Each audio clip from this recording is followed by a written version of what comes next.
Leverage generative AI to eliminate human bias in the loan structuring process. Introducing Originator Assistant, now available to all Optimal Blue PPE clients using the enhanced Originator interface. Unveiled at the Optimal Blue Summit in February, this AI-powered recommendation engine simplifies loan structuring by identifying alternate scenarios with more competitive pricing and options for borrowers. Originator Assistant leverages AI to provide loan officers with recommendations and insights, saving time and reducing the need for extensive training. It automatically spots key breakpoints to maximize borrower options, presents data in a simple UI for easy comparison of multiple loan products, and fetches pricing in a what-if context across multiple loan scenarios without locking. Visit optimalblue.com/PPE to learn more and start optimizing your advantage today.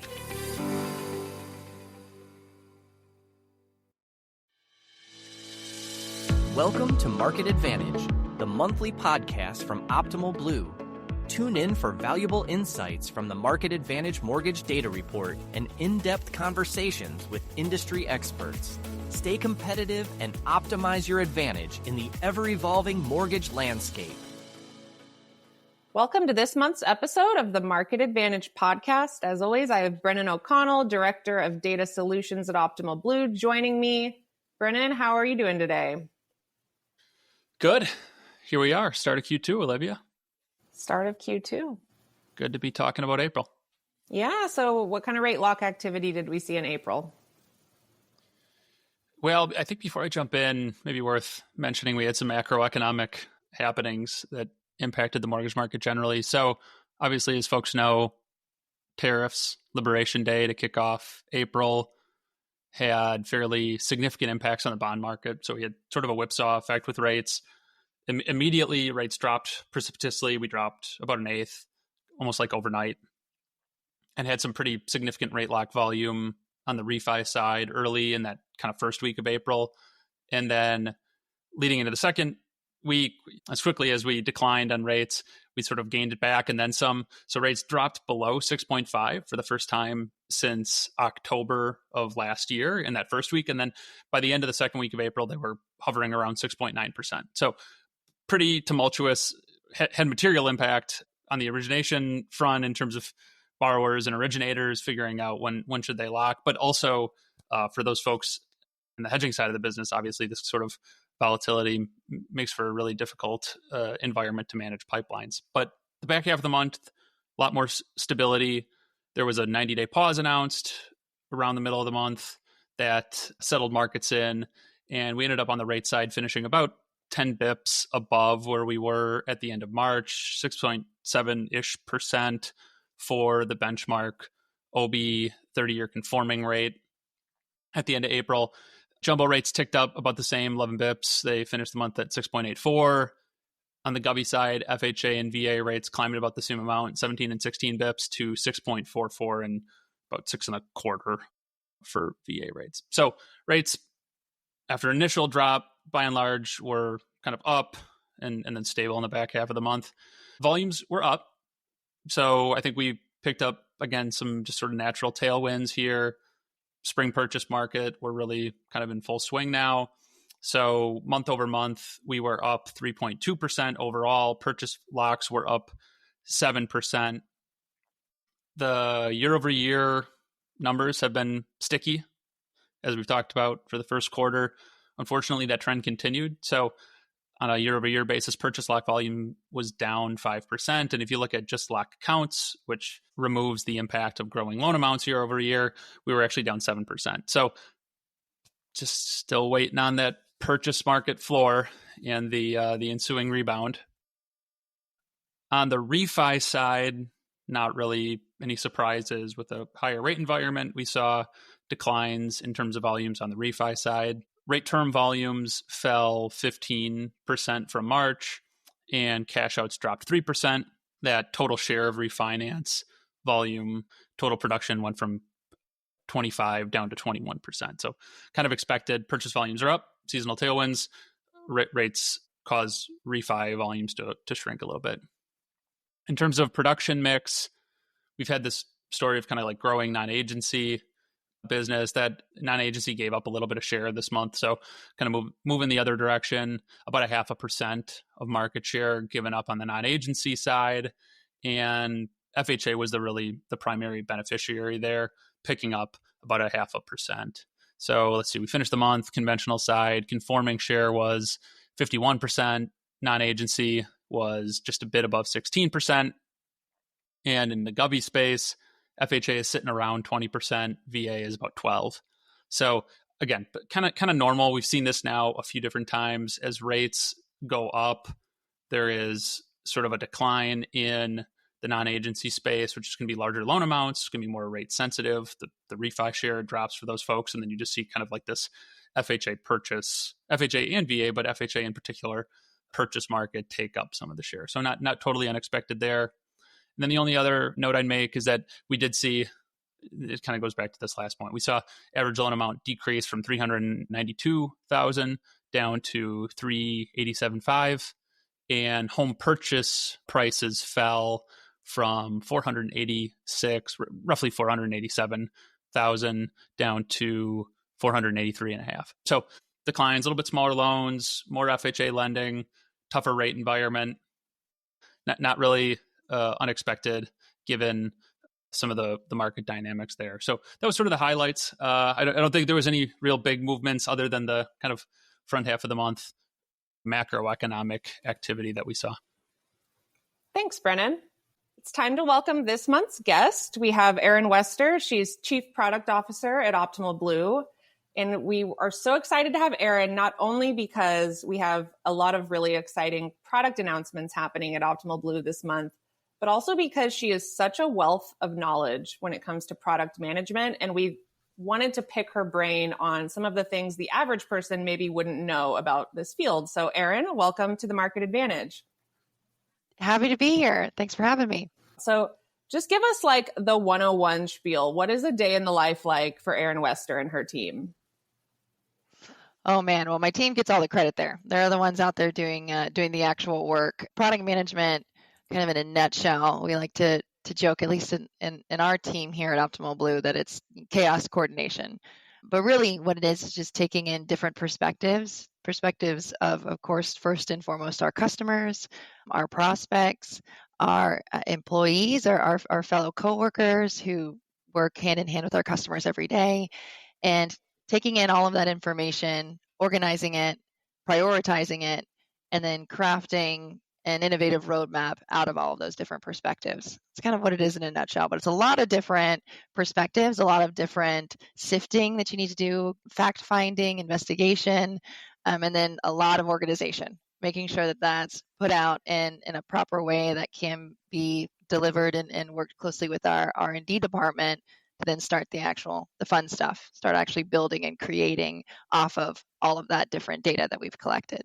But a day in the life is you work with a lot of different departments. I think that's one of the beautiful parts about product management. It's one of the few departments I feel that truly is cross-functional. You're working with sales, you're working with client services, you're working with, of course, development, UI, UX.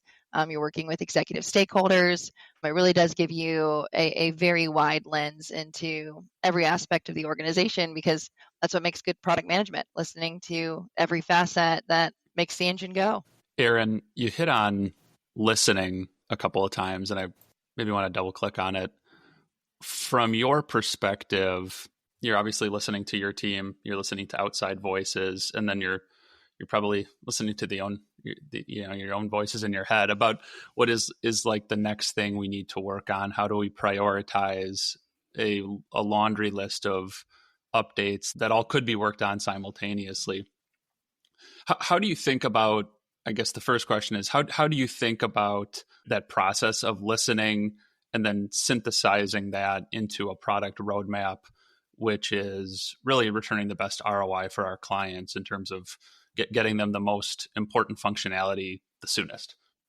Yeah, I love that question. My husband's going to have a field day with the voices in my head comment. But besides that, that's the trickiest part. And it takes, I think it takes experience. It really takes practice to be able to refine and come to as close as perfection as you can on that.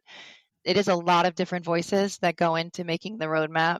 And the subject matter expertise of the product manager does play, a very big role in that. And a lot of that is trusting yourself, building confidence in making the right decisions from learning from making the wrong ones, just like really kind of any role, right? But that is the trickiest part. It can't be the last voice you heard is the voice that you run with. Everything kind of has weighted measures to it. For example, regulatory changes, right? Those float to the top no matter what. And, whether that's fortunate or unfortunate, depending on how you look at it, you have to learn to adapt. So as things change, and I know as you guys know, but for those listening in, Optimal Blue operates under the Scrum or the Agile methodology, meaning, we work in 2-week sprints that go towards typically, biweekly or monthly release cadences. So things can shift and it can have an impact, but we're able to quickly adapt to that based on the development practices that we're disciplined in. And I think outside of the experience and the confidence that the product management team builds in themselves and, of course, their counterparts and all those other voices that we're listening to, it's also about the discipline. So when all else fails, if we're out there trying to sift through disruption, be that from the government, be that from internal stakeholders, be that from customer needs, prospect needs, being able to go back to the product management core framework that we use, and then also the company's mission statement helps kind of guide and be that North Star to make sure that as we're shifting priorities, which is a natural thing that happens, that we're still staying true to what we've promised to our customers. And that does take, just experience. And luckily we've got a fantastic experienced team here at Optimal Blue. So Erin, you talk about how important it is to be able to balance priorities in product management and the feedback that you're taking constantly. It's never probably possible to do everything at once. And that kind of reminded me of something you shared with me recently, this term I had never heard, technical debt.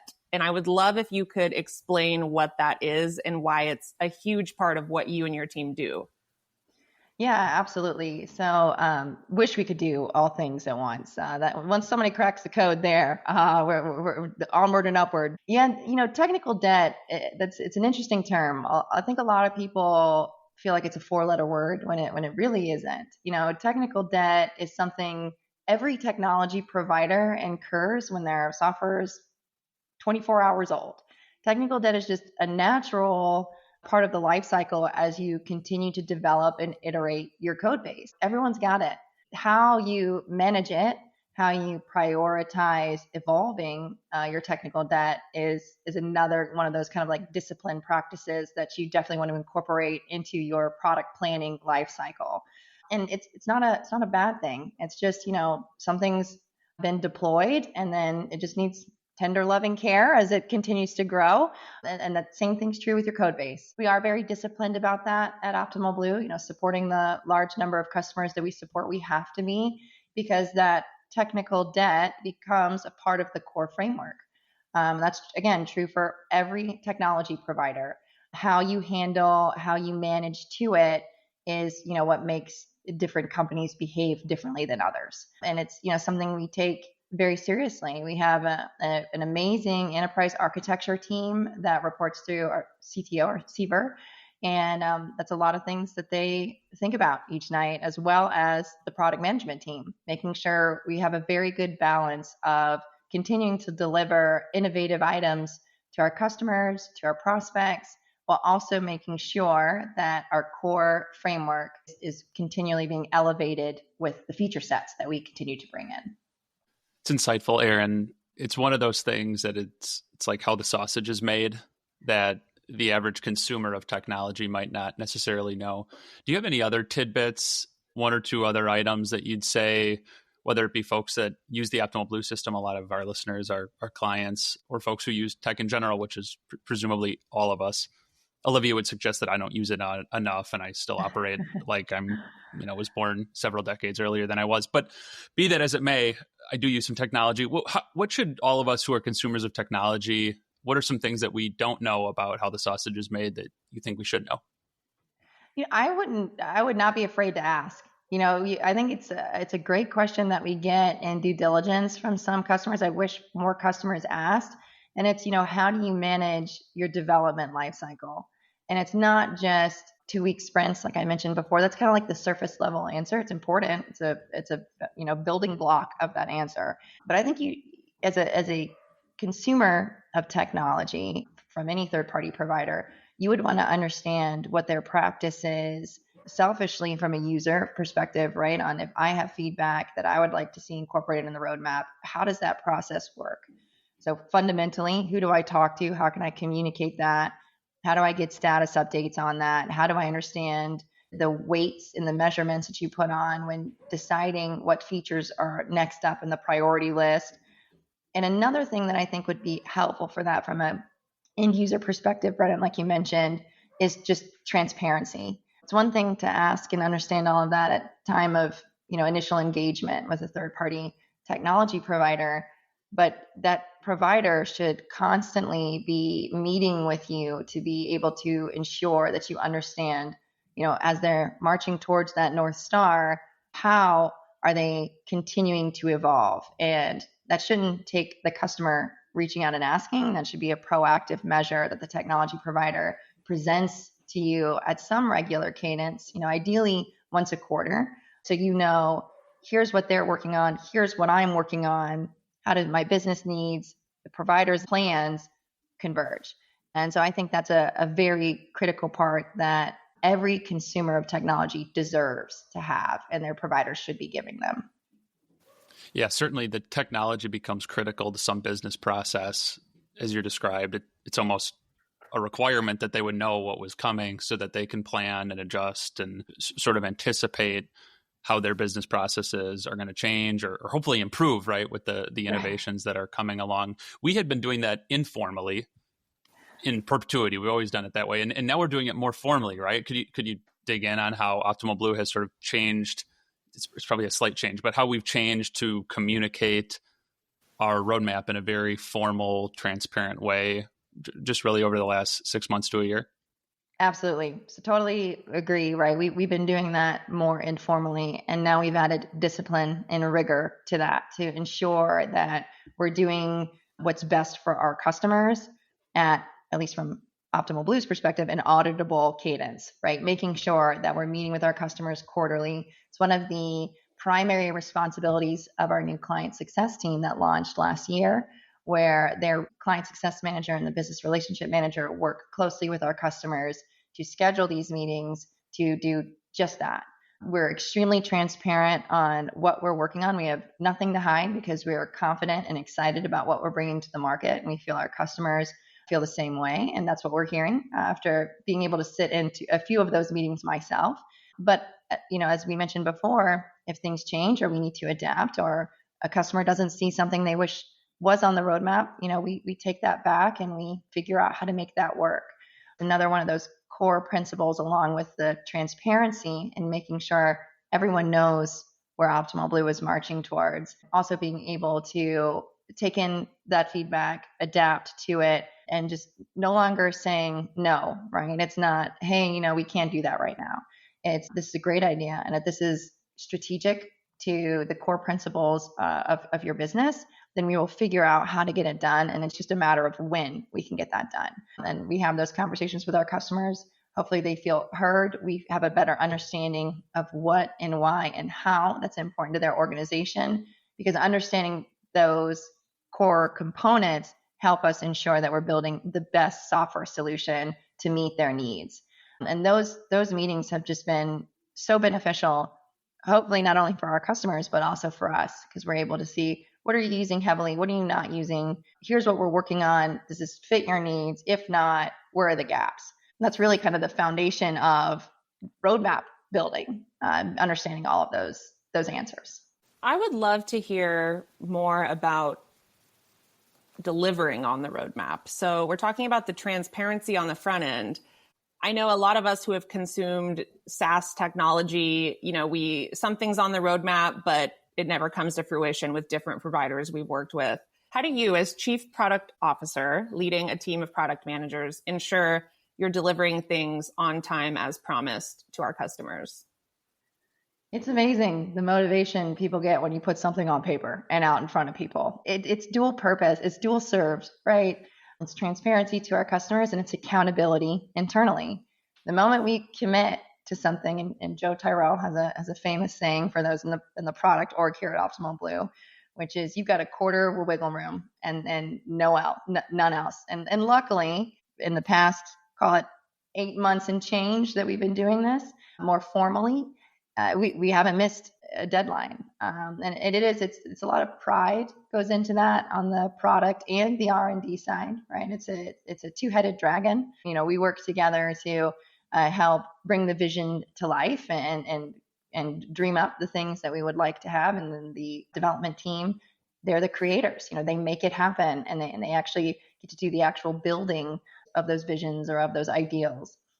Being able to work closely with them, and everyone's marching towards a goal that we know all of our customers have seen and that all of our internal stakeholders have seen. That's heavy motivation to make sure you don't miss your targets. The nature of the game is, things do slip from time to time. You try and minimize that.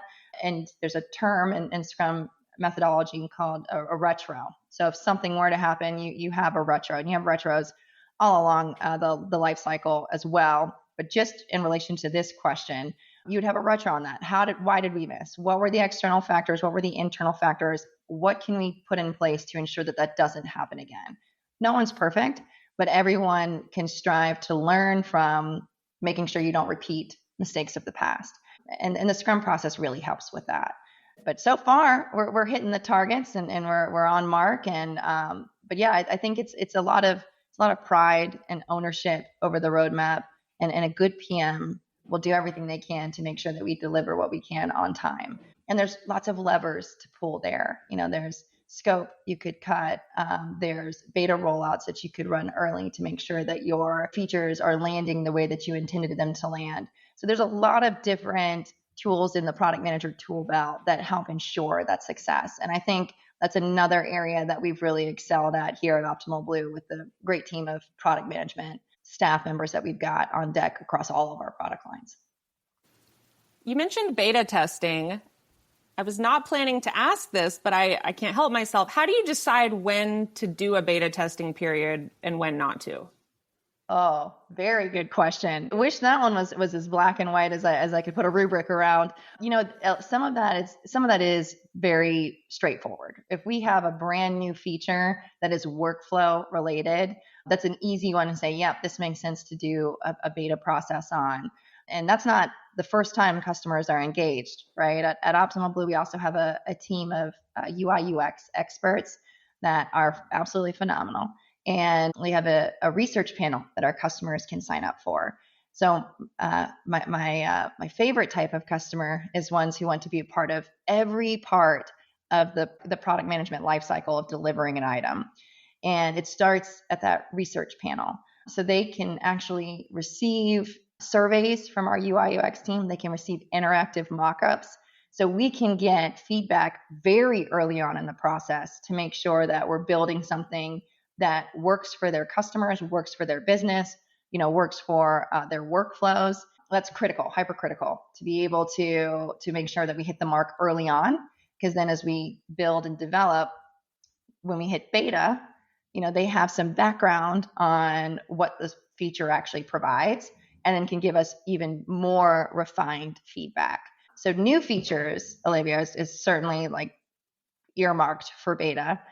Anything that has some complex logic changes around it, and I'll say that more on like the business logic side. We've got our engine and our pricing application lock and step. We've had that, nailed down for many years. Very proud of our accuracy of our engine, and we've got automated test cases. We've got a whole slew of wrapping paper and bubble wrap around that process that we feel very confident in. But anything like net new that we're building out, for example, our lock extension process, we're adding some wonderful enhancements to be able to manage lock extension policies at a more granular level. And that was prime for beta testing. Hey, did we miss anything? Are there ways that we can make this easier? And we've received a lot of great feedback from our customers on that. That's ongoing currently and about to conclude. So very excited about that. And I think another good principle of our beta process is beta is truly beta. It lasts a couple weeks, 4 weeks, 6 weeks, maybe max. It is not something we call half done, throw it out there in beta, and it lives in beta for 6 months, and then you don't know when it's coming. When we say beta, we are less than 2 months from general availability. And that's another kind of core discipline practice that we put around that process. We work closely with marketing, as you know, on go-to-market and making sure that the beta process is baked into that, because it's a lot of logistics to manage, as you can imagine, but all for the betterment of higher quality software serving our customers in the most efficient fashion. Erin, I want to ask maybe a more technical question here.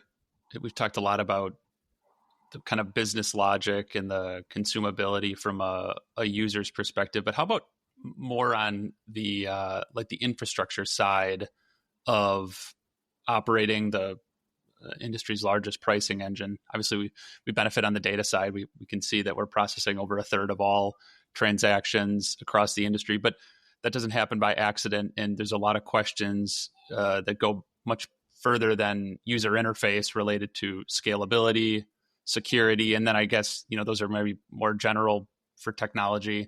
And I'd love to hear your perspective on that. And then you mentioned accuracy, but could we also double click on accuracy too as part of this, and how the whole organization supports a secure, scalable, and highly accurate delivery to our clients? Yeah, absolutely. This is a topic I'm actually very passionate about. I spoke with Sarah Wheeler a little bit about this a few days ago.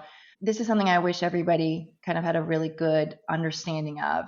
What software looks like to the end user is certainly important. I do not want to diminish that. The user experience, the user interface layer is very important because that drives end user customer satisfaction. So I am not trying to minimize that at all, right? But that is really as Mark Goodger, who leads that UI UX team here for Optimal Blue, he likes to call it the icing on the cake. So very important, but in terms of is the cake good or not, it really doesn't have much to do with it, right? Everything that builds good, stable, scalable software is all what's under the hood. It's all the framework, the infrastructure that supports the UI layer.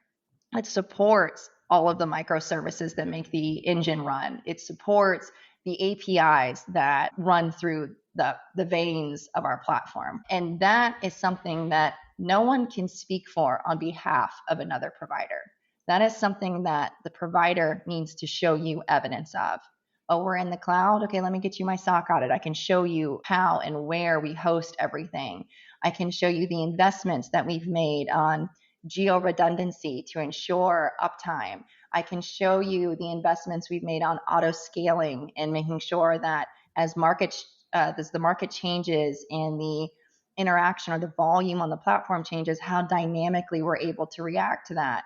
And some of that stuff, our customers learn just being a part of the Optimal Blue family and living through the cyclical market. Mortgage all has us wrapped in, and being able to see how sustainable and scalable our solution is during ups and downs. And I think that's another thing. I know you guys asked earlier, what are some questions that end users should be asking their technology providers? This is certainly one of them. What does your infrastructure look like? What does your framework look like? And that should be a cut and dry answer. And I have documentation to back that, to show you. It should be, you want to take a look at it with us, we're happy to get on the phone. I know our CTO and our CIO would be frothing at the mouth to be able to show you all of that stuff, because it's something we're very, very proud of and we make a massive investment in. So the framework and the infrastructure is paramount, and good quality code that delivers accurate results is table stakes. If you don't have that, then everything else you're building on top of it, no matter how fancy and shiny it may sound, is meaningless. You put AI on inaccurate data, you're going to have inaccurate AI results. So it is a very strong focus for us, has been for many years, will continue to be, as all of my team knows. I preach about that. I don't care about anything as long as we can ensure that it's accurate and compliant at the end of the day. All the rest of the stuff we can invest in making look better, feel better to the end user, and ensure that the workflows work for our customers. Again, very important, but you have to get those base layers right to even begin to start talking about those top layers. So accuracy, compliance, strong infrastructure, transparency. Safe to say those are some of your philosophies as Chief Product Officer? Yes, I'll throw discipline in there as well. But yes, that's wonderfully surmised. That's great. Well, I know a few of us are headed to MBA Secondary in New York next week, Erin, including yourself. We have some exciting announcements that I won't give away yet. What are you most looking forward to in New York, Erin? Oh, I'm looking forward to talking to our customers, especially after some of our release announcements and press releases go out. I'm very excited for hopefully seeing a lot of excitement from our customers. It's going to follow hot on the heels of the items that we announced at the summit in San Diego back in February. And there's just more, bigger, better things coming. Our customers will get an earful from us about that in New York. And I'm looking forward to seeing everyone there. That's great. Well, I think it's even though Brennan and I would love to chat with you all day, it's probably a good moment to ask you our bonus question. So we close out by asking every Market Advantage guest this one, Erin, and I am so excited for your answer. So, of course, you know, Optimal Blue's mission is helping lenders maximize their profitability. So what is one thing, in your opinion, a lender should be doing in today's market to maximize profitability? Besides using Optimal Blue, which of course would be my paramount answer, I think the core thing that I feel like customers should really be asking themselves, or technology users should be asking themselves is, am I using all of the products that I'm paying for to the maximum capacity that they provide and that fits my business needs? And those should be strategic conversations that they're having with every provider that they support. And those providers should be having, very complete and very thoughtful answers to those questions. So do not be afraid to ask them. That's one of our favorite questions here at Optimal Blue. We are eager to have those questions answered with our customers to be able to show them you're doing a great job utilizing 80% of our platform. But let's talk about this other 20% to see if this could really drive value. Because when you've been around for as long as we have, we have a very deep and wide breadth of feature sets at Optimal Blue. And we want to make sure every single scrap is used for our customers. And a bonus, can I bonus answer your bonus question? Of course. For folks who have the capabilities on hand or can contract out custom API implementations to support unique business workflows or secret sauce kind of scenarios, I think really gives customers a leg up on their competition. A vendor with a strong API platform, proven API platform, I think is another really great way to ensure you're maximizing ROI, which of course we've got. And we've got a dedicated team on the integration side who live and breathe best practices for leveraging our APIs every day. And they're a fantastic team. And they're happy to talk to anyone about it, even someone who's just dipping their toes in the water. What can we do? Well, we've got a whole list of use cases that we can share with you. I think that's tapped very well in some areas of the market, but not in others. And that would be something that would be interesting for folks to look into if they have yet to do so. Terrific answer. Erin, thank you so much for joining us this month. And thank you to our listeners for tuning in. We will see you on next month's episode. Take care.